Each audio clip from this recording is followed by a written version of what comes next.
If I ask you, what's the fastest growing sport in history? What will come to your mind? Manchester City! Oh, and the tag, he did! Well, what if I told you the overlooked most grossing sport in history is the UFC? Would you agree with me?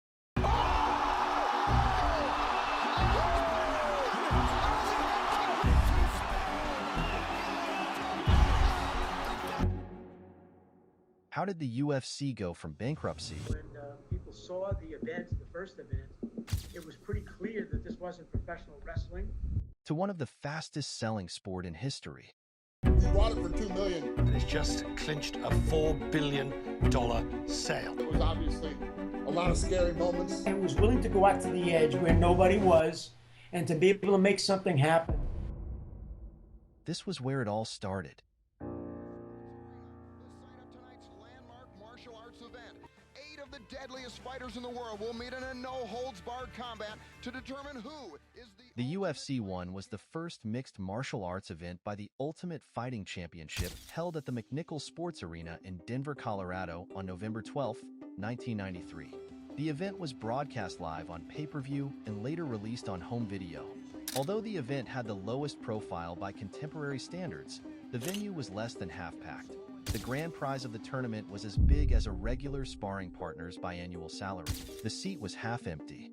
UFC One was the first ever UFC, so there was just few people who actually knew about it. It introduced mixed martial arts matchups between the practitioners of different martial arts and set the pattern for future sporting events of the kind.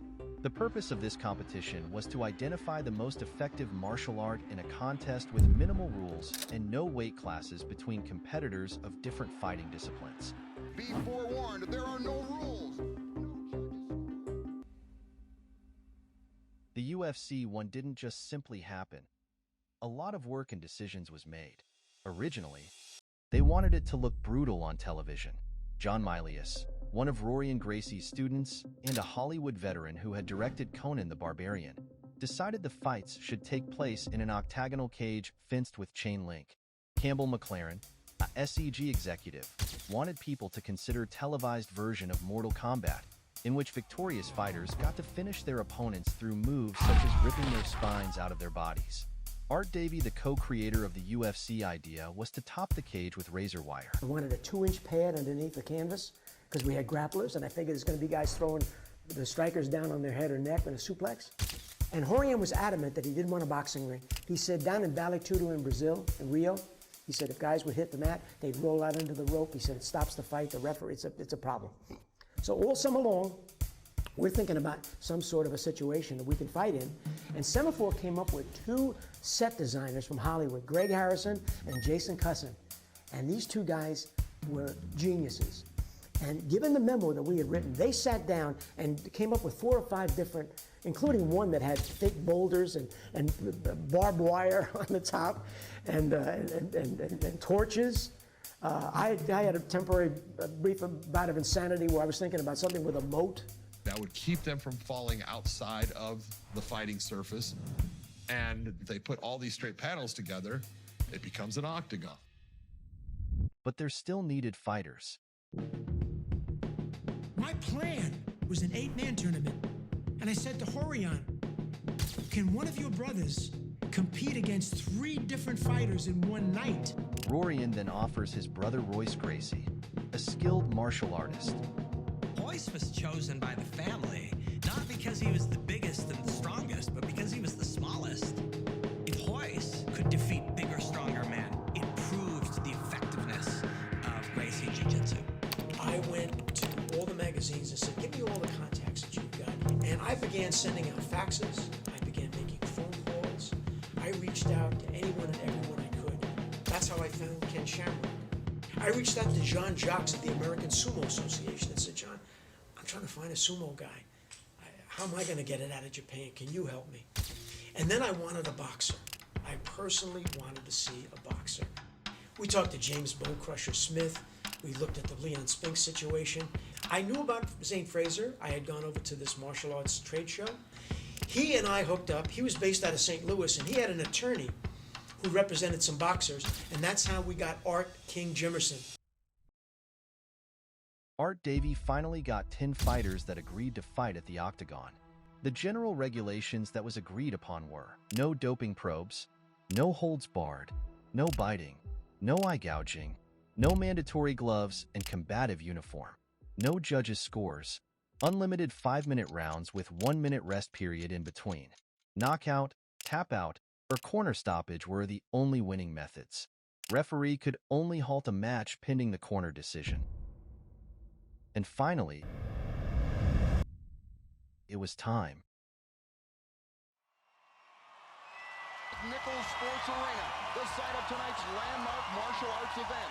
8 of the deadliest fighters in the world will meet in a no-holds-barred combat to determine who is the ultimate fighting champion. Be forewarned, there are no rules. No judges. The commentary team for the pay-per-view was Bill Wallace, Jim Brown, and Kathy Long, with additional analysis from Rod Machado and post-fight interviews by Brian Kilmeade. The excitement level was enormous. The blue corner, Honolulu, Hawaii floats higher in the Pacific tonight. One that people had talked about for years. It was part of the video games, the Street Fighter and the Mortal Kombat game. I think Semaphore thought we might only get 30, 40,000 buys. We did almost 89,000 buys for the first show. It did so well on pay-per-view, they decided to do another and another. But there was just one problem. People hated it. We were banned on cable. We went around to all the networks. We pitched them every type of show you could think of. Everybody was terrified. We were telling people it was no holds barred. And when people saw the event, the first event, it was pretty clear that this wasn't professional wrestling. And it wasn't boxing. There was people knocking them other down, sitting on top of them and smashing them in the face. There was no referee, there was nothing. It was terrible.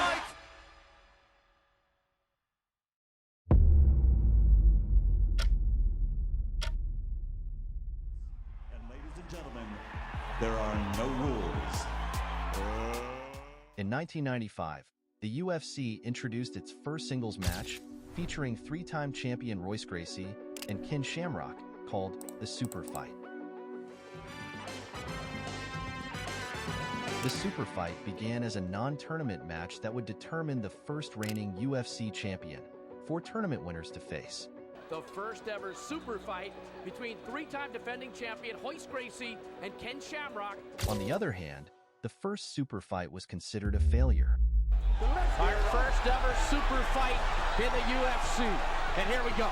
In the first minute of the fight, Shamrock knocked Royce to the ground and landed inside his guard.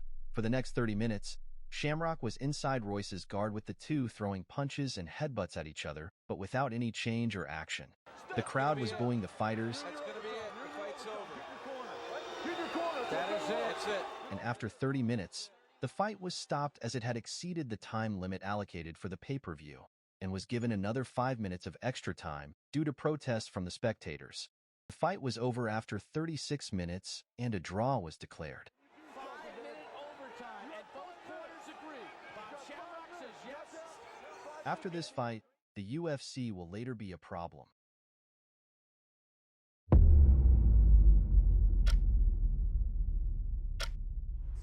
And ladies and gentlemen, there are no rules. In 1996, U.S. Senator John McCain saw a tape of the first UFC events and immediately found it unpleasant. There was people knocking them other down, sitting on top of them and smashing them in the face. He led a campaign to ban the UFC, calling it human cockfighting, and sent letters to the governors of all 50 U.S. states asking them to ban it.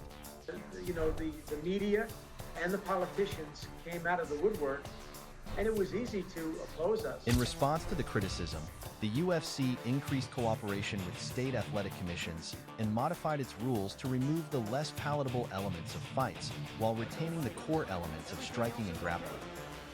With the sues coming in, Art Davie has no choice. So I took a look at everything, including the fact that I didn't think that the Gracies were coming back to the UFC. And I made the decision that we needed to sell. Getting out on top before the door closed was probably the right thing to do.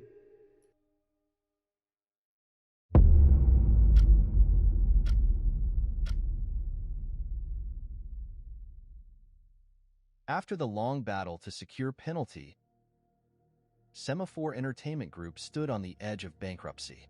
And says, you know what? There is no more fucking money. I don't even know if I can put on the next event. I literally hung up the phone, picked it back up, called the Fertitta brothers and said, I think the fucking UFC's in trouble. I think they're going to go under. And I think we could buy the company, and I think we should.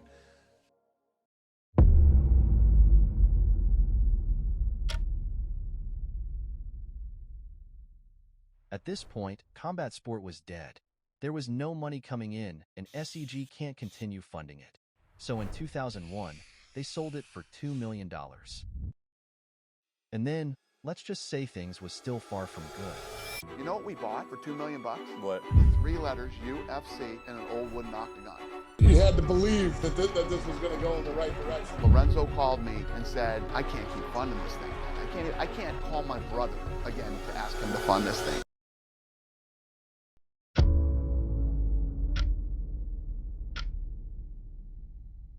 The credit for that goes to the gentleman who joined me now, Dana White, president of the Ultimate Fighting Championship. The first 3 years of this company was just every day when I came in here, it was war. And that's literally what I did. I'd stand yell on the phone, F you, F you. The old owner, he had sold everything off. The DVD rights, all the old library, the video game rights, the merchandise rights. If there was anything worth a penny connected with those 3 letters UFC, he sold it. Renzo called me and said, I can't keep funding this thing. I can't call my brother again to ask him to fund this thing. I need you to get out there and see what we can get for this thing. I started making calls all that day, and he called me back that night, and I said, oh, 6, maybe 8 million. He said, all right, I'll call you tomorrow. He called me the next day and said, let's do it. Let's keep going. Faced with the prospect of folding, the UFC stepped outside the bounds of pay-per-view and made a foray into reality series television. We air the first season of The Ultimate Fighter, and this fucking thing just starts to go like this. Seeing how well the series worked as a promotional vehicle, the Fertitta brothers developed the idea of UFC creating its reality series. We decided, let's come up with a show. Literally, me and my team went into my office at like 8 o'clock at night and came out around 3 or 4 in the morning with The Ultimate Fighter. And we bounced a zillion different concepts around, and that's the one we came up with. Their idea was a reality television show featuring up-and-coming MMA fighters in competition for a 6-figure UFC contract, with fighters eliminated from competition via exhibition mixed martial arts matches.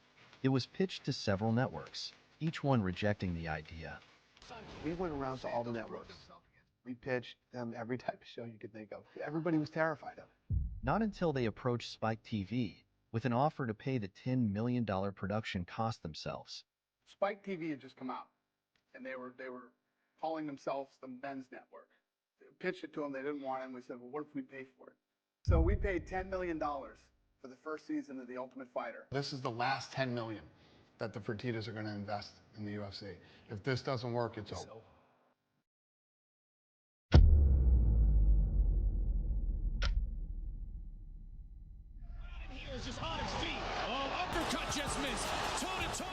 In January 2005, Spike TV launched the Ultimate Fighter reality show in the time slot following WWE Raw. So we just put it on the air. The first episode pulled 1.3 million viewers, which was by far the biggest thing they had on their network. The show became an instant success, culminating with a notable season finale brawl featuring light heavyweight finalists Forrest Griffin and Stephan Bonnar going toe-to-toe for the right to earn the 6-figure contract. The celebrities in abundance, Stephan Bonnar, our referee Herb Dean, who will reign supreme.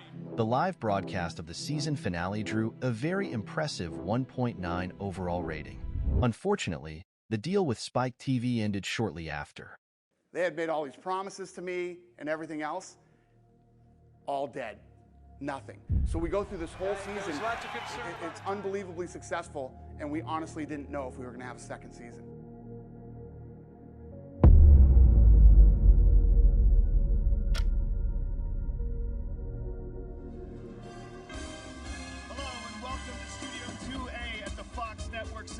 Joe Rogan. In 2006, the UFC announced joining Fox.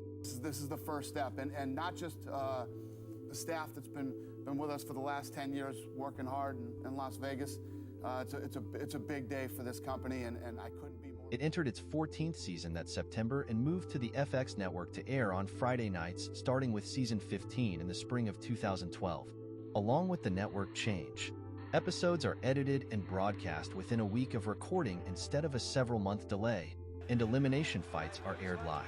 With increased visibility, the UFC's pay-per-view by numbers exploded.